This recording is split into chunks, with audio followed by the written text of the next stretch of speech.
Les amis, c'est une grosse dinguerie de malade. Hein? Il y a 30 minutes de cela, le pape François vient de décéder un lundi de Pâques. Alors les amis, actuellement, ça chamboule, ça bavarde. On va essayer de voir l'actualité du jour, de ce qui se passe actuellement sur la toile. Vers le côté de Rome, vous savez, le pape est décédé lundi. Et actuellement, ça bavarde, ça chamboule. On va essayer de voir l'actualité du jour. On va essayer d'écouter ce qui se passe. On va essayer de comprendre qu'est-ce qui s'est passé ou qu'est-ce qui doit se passer. Parce que vous savez tous qu'on a dit que peut-être ce serait un noir qui va prendre l'autorité. Et vous savez tous que ce n'est pas possible, non? Vous savez tous que ce serait, il y a peu de chances. Ils vont faire ça pour voiler les yeux des noirs ou c'est que quoi? Parce qu'on sait déjà que Rome, c'est pour les Wati. Donc les amis, je m'apprête à vous présenter une vidéo à laquelle vous allez prendre le divertissement selon ce qui se passe. Et dites-moi ce que vous pensez en commentaire dans cette vidéo qui va se passer tout à l'heure. On dit que c'est un noir qui va prendre le royaume, que vous connaissez tous comme le pape est décédé. Donc les amis, regardons cette vidéo et vous me dites ce que vous pensez en commentaire. Le pape François est décédé à l'âge de 88 ans ce lundi 21 avril. Un nouveau souverain pontife doit être élu dans les prochaines semaines, mais quels sont les critères à respecter pour être le chef de l'Église catholique et comment se déroule son élection? Déjà, pour être pape, il faut être un homme baptisé et avoir moins de 80 ans. En théorie, il doit également être dans les ordres, de préférence cardinal, mais ce n'est pas obligatoire puisqu'officiellement, n'importe quel homme baptisé peut prétendre au pontificat. En réalité, c'est généralement l'un des membres du collège des cardinaux qui est choisi. Il y a d'ailleurs déjà des favoris appelés papables. Ensuite, le processus de désignation est très codifié. Le futur pape est élu par un conclave qui se tient à la chapelle Sixtine au Vatican environ 15 à 20 jours après la mort du précédent.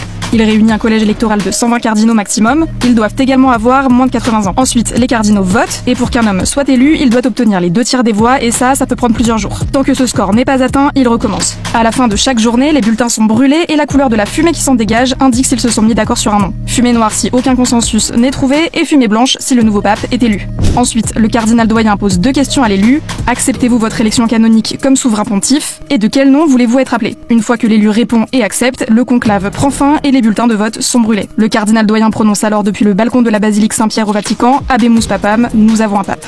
Je veux adresser avant toute chose mes condoléances les plus sincères à l'ensemble des catholiques du monde entier, leur dire notre soutien, dire aussi la place toute particulière qui était la sienne dans notre cœur et à nos côtés. Il était avec nous en Corse il y a encore quelques semaines, il avait été à nos côtés à Marseille il y a plusieurs mois et il a marqué durant son pontificat la France de plusieurs passages ainsi avec cette carte sensible.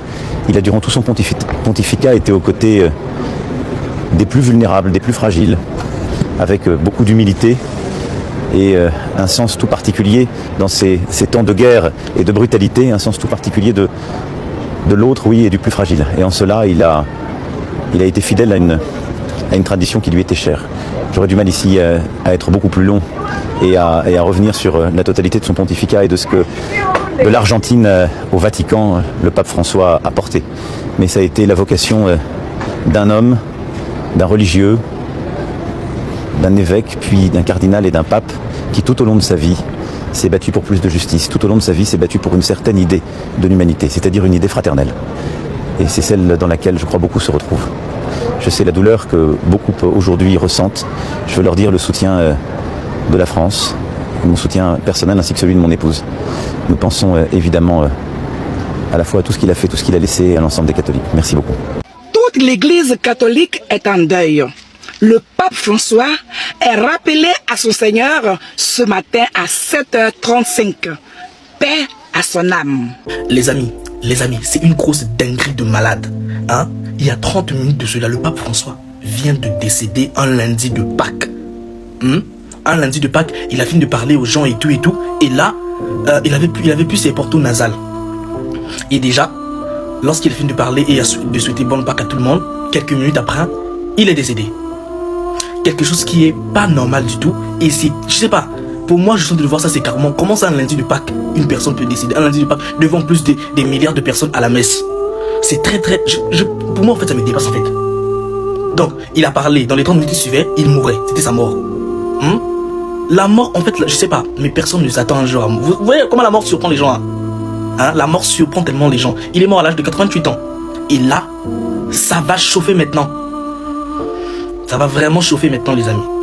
Ils ne mettront jamais un pape noir. Je vois beaucoup qui s'agitent, qui disent qu'enfin l'Afrique pourra avoir son premier pape. C'est très bien beau, mais sachez que lui là, c'est un conservateur de la ligne la plus dure. Et le Vatican ne mettra jamais un pape conservateur qui va venir saper les valeurs européennes que nous connaissons. Celui qui était là, il a approuvé certaines valeurs que nous combattons en Afrique, que nous ne voulons pas en Afrique. Et ne pensez pas que on viendra mettre un qui va être anti-valeurs occidentales. Donc arrêtez de rêver. Le salut de l'Afrique ne viendra pas par un pape noir. Le salut de l'Afrique viendra par son autodétermination à soutenir les dirigeants qui sont en train de militer pour que l'Afrique se libère. Donc ne croyez pas qu'on mettra une personne qui va venir saper les règles de l'ancien pape qui lui avait déjà légalisé les règles occidentales telles que nous les connaissons. Donc il faut qu'on arrête de rêver entre guillemets. L'Asie a encore des valeurs.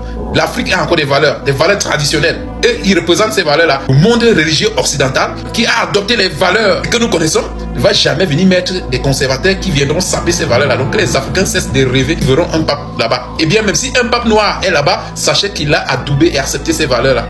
Oh les amis, quelle grosse dinguerie les amis. Actuellement on vient de perdre le pape François, que vous connaissez tous. L'homme a été décédé après une semaine de Pâques très rude.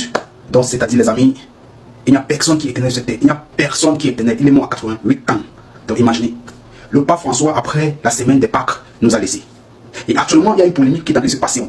On dit que c'est un noir qui va gouverner. Mais les amis, est-ce que c'est dingue ça? Vous savez vous-même que ce ne serait pas possible. Malgré qu'on va laisser, les blancs vont laisser les noirs les gouverner. Je ne suis pas sûr.